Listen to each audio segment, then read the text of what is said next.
Well, I got this little girl cleaned up, wiped down, dusted out.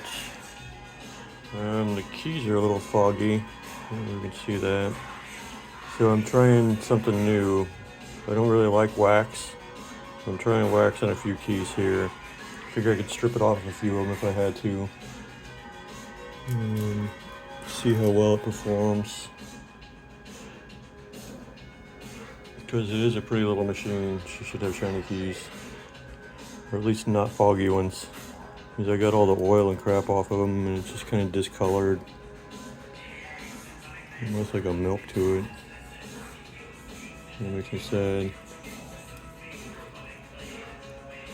I actually put some oil on it and it's still, got a little fog to it, so let's see how this wax does. I'll let y'all know.